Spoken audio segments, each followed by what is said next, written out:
You know, some things you just can't make up. Like my sleeve right now, it was stuck in my glasses. I had talked a little bit before about my experience with medications for the anxiety and depression, and it never was the answer for me. I had tried multiple medications. I had tried some that were more towards anxiety, more towards depression, and all of the side effects that I had ever gotten from the medications were always like 10 times worse than what I was actually feeling before even taking the medicine. So I always ended up getting off of them because I couldn't take the side effects of them. And I did let them go a couple weeks, a few weeks, a month, whatever I had to, because those types of medications take a while to work up in your system to actually work.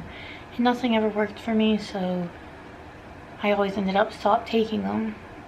And none of the doctors, therapists, psychologists, psychiatrists, nobody ever wanted to listen to me and hear me out about why I wanted to stop taking them. They just told me that it was me and my decision, and that I was simply choosing not to help myself. So medication was never really the answer for me until this most recent traumatic event that happened to me, where I think it was a mixture of being sick with bronchitis plus some other kind of virus, and it caused me to feel like I could not breathe, which led to panic. So I was getting a panic attack, and it was the kind of panic attack that I could not calm down from, like no matter what I tried. I tried all the 5 senses and everything. I tried to go outside to breathe. I tried deep breaths in through the nose, out through the mouth. Nothing would work. I couldn't calm down. And they had prescribed me an albuterol rescue inhaler. And I would probably be willing to swear on just about everything that I had an allergic reaction to it. And the doctors always just kind of like brush it off like it's nothing, because it's super rare to get an allergic reaction to the albuterol, because it does get to the point to where you can't breathe. But my doctors had always been back and forth between whether or not I even have asthma. So at first I was diagnosed with being asthmatic, and then the next time they told me that I suddenly didn't have asthma anymore, that I no longer had to worry about taking my asthma medications, the rescue inhaler, none of it. So as of right now, I have no idea if I have asthma or not. But when you have anxiety, you always question, is this a panic attack? Is this an asthma attack? And being that I was so sick and I felt like there was something in my lungs near my chest during this particular panic attack, I thought, okay, well, I better use this rescue inhaler, because that might be what helps me to be able to breathe. So when I used the inhaler, my dog's playing if you can hear that. When I used the rescue inhaler, I know that it makes your anxiety higher, it makes your heart race. I know all of that, but it got to the point where it was tightening my breaths. Like it felt completely tight, like I could not get a breath in at all. But still, I was like still hyperventilating at the time and everything, still just trying to calm down. And then eventually got to the point where I was freaking out so bad and it was so tight to breathe, I just could not get a breath at all. Like I could not inhale, I could not get a breath. And it was the absolute scariest moment of my entire life, because I felt like I could not breathe. And logically thinking, I was telling myself, okay, well, if that's the case and I really can't get a breath in, then at least I'm going to faint until my body is able to breathe on its own. And luckily it didn't actually get to that point, but it had to be a few seconds where I just could not get a breath. I could not breathe. And I had to somehow try to explain to everyone around me, like, this isn't anxiety, because my parents were going back and forth about it, saying like, no, this is anxiety, she just needs to calm down. And I was just trying to get out like, no, this is not anxiety, this is not my nerves, this is something more than that. And at the time, I was still afraid that it could have been coronavirus, because I had to get tested for it because I had all the symptoms. So I was afraid that something was actually taking over my lungs. It wasn't like my main concern. It wasn't like I freaked myself out over the possibility of it being coronavirus. That's not why I was freaking out. I was freaking out because I felt like I couldn't breathe, like I couldn't get a breath in. So I was trying to explain to them, like, this isn't a panic attack. I can't calm down. I can't get a breath. And I ended up begging for them to actually just call 911 because I couldn't even think about getting up, going into the car, going for the ride to the hospital. I couldn't think about any of it. All I could think about was, I need help like right now. And nobody was able to help me because I felt like I needed oxygen. So then the paramedics did end up coming. They put me on oxygen and everything, and that's a whole other story. But just everything leading up to that point, I feel like it's given me this whole new level of PTSD, because ever since then I'm just constantly in fear because I don't know, was it a panic attack? Was it an allergic reaction? Was it both? I don't know if I actually worked myself up to that point, because I've had so many panic attacks over the past decade, over a decade. I've never had a panic attack to the point where I could not get a breath in. Like, I've hyperventilated, but it's never been to the point where I could not get a breath in at all.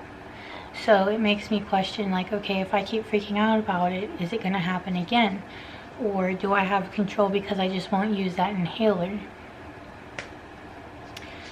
So needless to say, I've been an anxious mess ever since this incident, and I kept getting panic attacks multiple times every single day ever since then, because I just could not stop thinking about it. I couldn't sleep.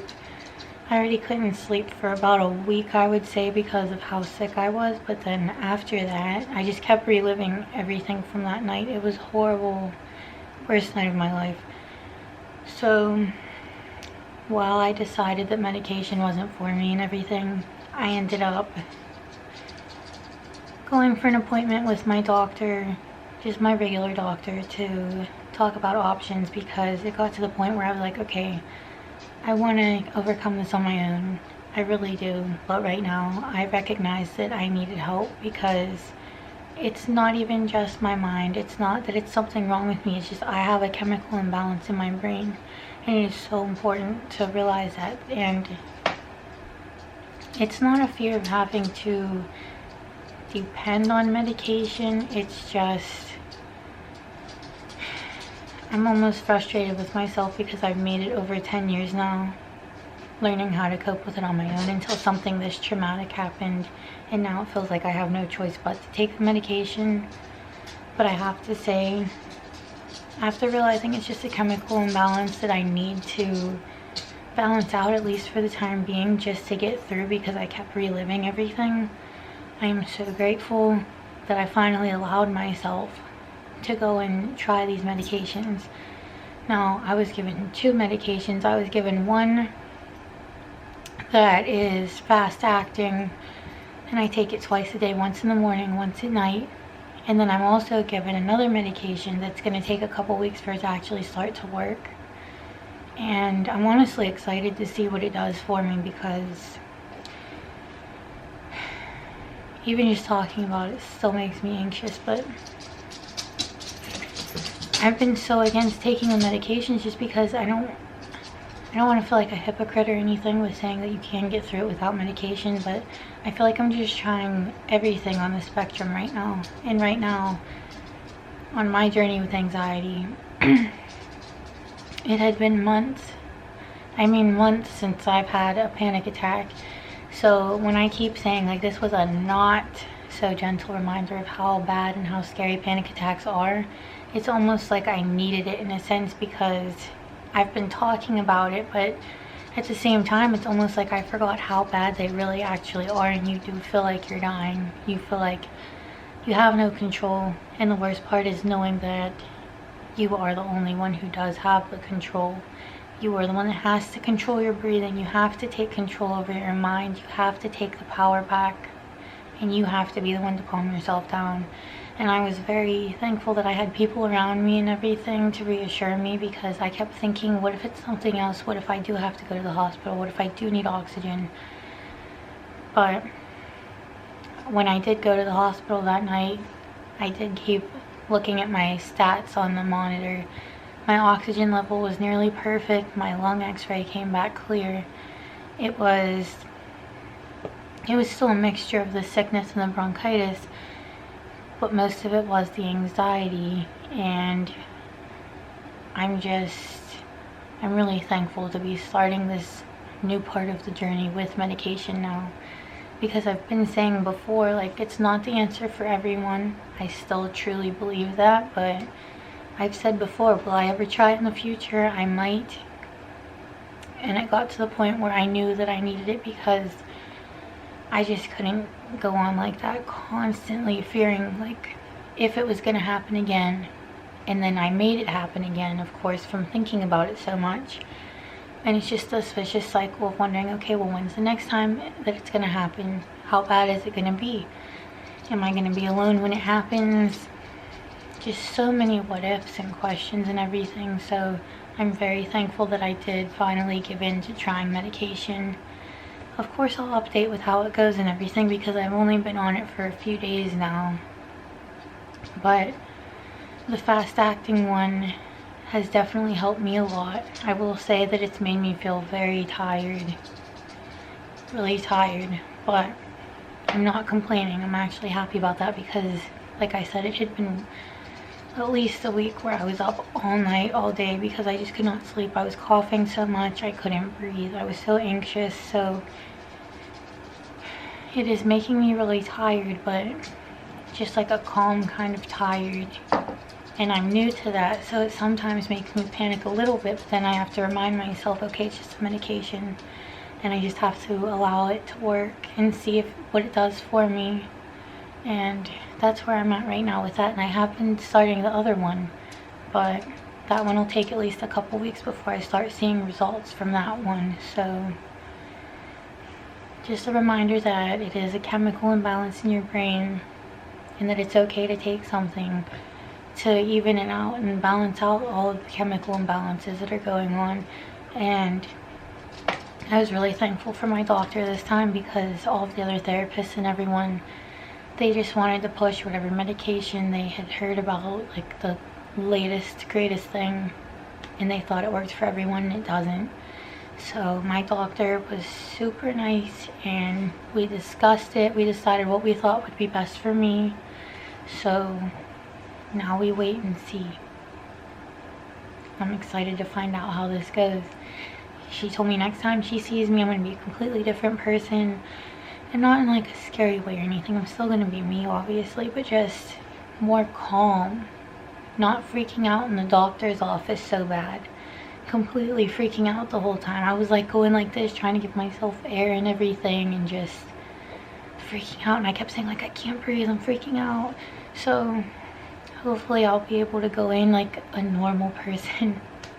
I hate saying the word normal, and I'll never be normal. Even if I didn't have anxiety, I wouldn't be normal. But hopefully this is what I need for now. I'm trusting the process with it. I'm trusting that it's balancing out the chemicals in my brain, and we'll see what happens next.